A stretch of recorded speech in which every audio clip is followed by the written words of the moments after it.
Marathi film लपाछपी को इसके निर्देशक विशाल फूरिया ने छोरी शीर्षक से हिंदी में रीमेक किया है।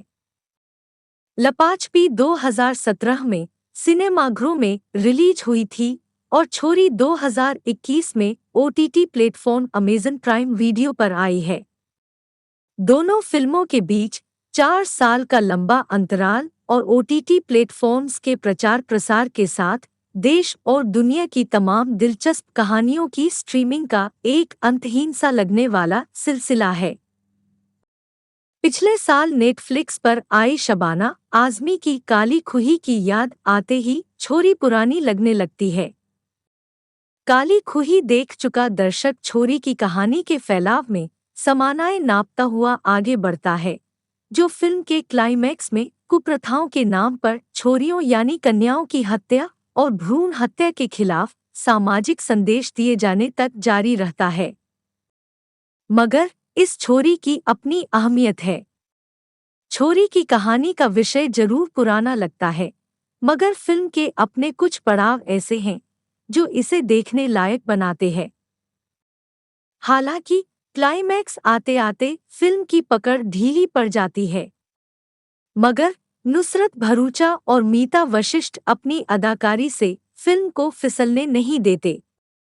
हिंदी दर्शकों के लिए विशाल फूरिया छोरी की कहानी उत्तर भारत के किसी गांव में ले गए हैं। किरदारों के लहजे और पहनावे से यह हरियाणा या पश्चिमी उत्तर प्रदेश का कोई गांव लगता है। लगभग 8 महीने की गर्भवती साक्षी नुसरत भरूचा कस्बे में एनजीओ चलाती है। बिजनेस के लिए स्थानीय दबंग चंदेल से लिया गया लोन ना चुका पाने के कारण उसके आदमी साक्षी के पति हेमंत के साथ घर में घुसकर मारपीट करते हैं। गर्भवती पत्नी की सुरक्षा के लिए हेमंत अपने ड्राइवर कजला की सलाह पर 300 किलोमीटर दूर उसके गांव में छिपने के लिए तैयार हो जाता है, जहां तक चंदेल के गुंडे ना पहुंच सके। कजला जिस गांव में रहता है वहां बस 5 घर हैं, जिसमें 2 उसके ही हैं। घर पहुंचने पर कजला की पत्नी भन्नो देवी साक्षी की देखभाल का आश्वासन हेमंत को देती है। साभी भन्नो देवी की आवभगत से संतुष्ट और सुरक्षित महसूस करती है, मगर कुछ वक्त बाद उसे 3 बच्चे दिखने लगते हैं, जो दूर दूर तक ईख से घिरे घर खेतों में खेलते रहते हैं और अचानक गायब हो जाते हैं। साक्षी इनके साथ खेलना चाहती है, मगर भन्नो देवी हिदायत देती है कि बच्चों से दूर रहे। साक्षी को भन्नो देवी की बातें कुछ अजीब लगती हैं और हेमंत के शहर से लौटने पर वो उसे वापस चलने को कहती है। दोनों रात में निकलने वाले ही होते हैं कि कजला हेमंत को डंडे से मारकर बेहोश कर देता है और भन्नो देवी साक्षी के हाथ पांव बांधकर उसे कैद कर लेती है। भन्नो साक्षी के सामने इस परिवार के एक ऐसे रहस्य का खुलासा करती है जो बेहद खौफनाक और दकियानूसी परंपराओं को समेटे हुए है। भन्नो देवी उसे बताती है कि उनके घर पर कजला के छोटे भाई की मर चुकी बीवी सुन्नेनी का श्राप है, जिसे वो डायन कहती है। कजला और भन्नो देवी के 4 बेटे थे। सबसे बड़ा राजबीर था। सुन्नेनी घर में आने के बाद तीनों छोटे बेटों को अपने वश में कर लेती है। भन्नो देवी इसकी शिकायत सुन्नेनी के पति से करती है। दोनों में झगड़ा होता है। सुन्नेनी अपने पति को मार डालती है और भन्नो देवी के तीनों बेटों के साथ कुएं में कूदकर जान दे देती है।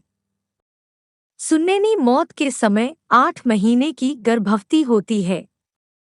कजला के बेटे राजबीर की 3 शादियां होती हैं। 2 बीवियों को गर्भ के 8वें महीने में सुन्नेनी मार डालती है। तीसरी बीवी रानी का बच्चा भी मारा जाता है, मगर जान बच जाती है। हालांकि सदमे की वजह से उसकी आवाज चली जाती है। भन्नो बताती है कि इस घर का श्राप तभी मिटेगा जब कोई गर्भवती लड़की 3 दिनों तक वहां रुके और सही सलामत रहे। इसके बाद साक्षी को अतीत के कुछ दृश्य यहाँ वहाँ दिखने शुरू होते हैं, जिनमें सुन्नेनी और उससे जुड़ी घटनाओं की जानकारी सामने आती है। अब साक्षी इन लोगों के चंगुल से छूट पाती है या नहीं? हेमंत का क्या होता है? साक्षी को बच्चे और सुन्नेनी क्यों दिखते हैं? राजबीर का क्या रहस्य है? आगे की कहानी इन्हीं सवालों के जवाब देती है, जिसे खुद देखना ही बेहतर है। छोरी की कहानी विशाल फूरिया की ही है, जबक पटकथा और संवाद विशाल कपूर ने लिखे हैं। छोरी का टेक ऑफ बढ़िया है और आधी से ज्यादा फिल्म बांधकर चलती है, मगर साक्षी के भ्रम वाले दृश्य आने के बाद फिल्म डगमगाने लगती है। यह हिस्सा खिंचा हुआ लगता है और 2 घंटा 9 मिनट की अवधि थोड़ा लंबी महसूस होने लगती है।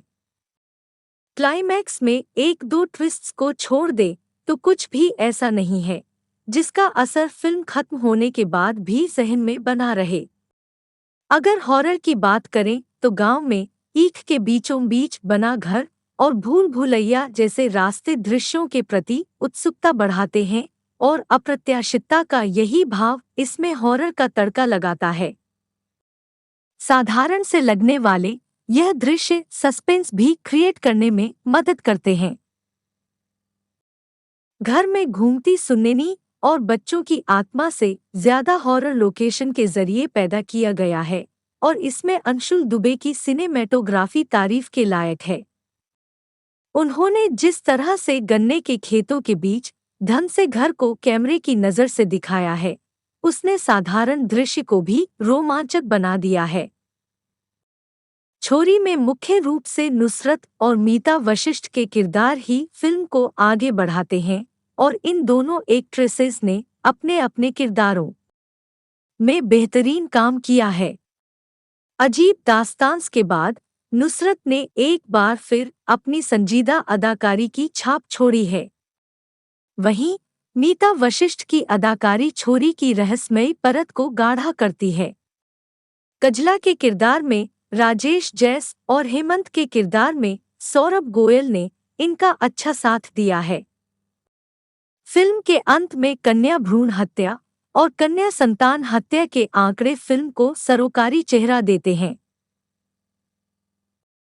विशाल फूरिया की छोरी भले ही हॉरर के मोर्चे पर कमजोर हो, मगर फिल्म बोर नहीं करती।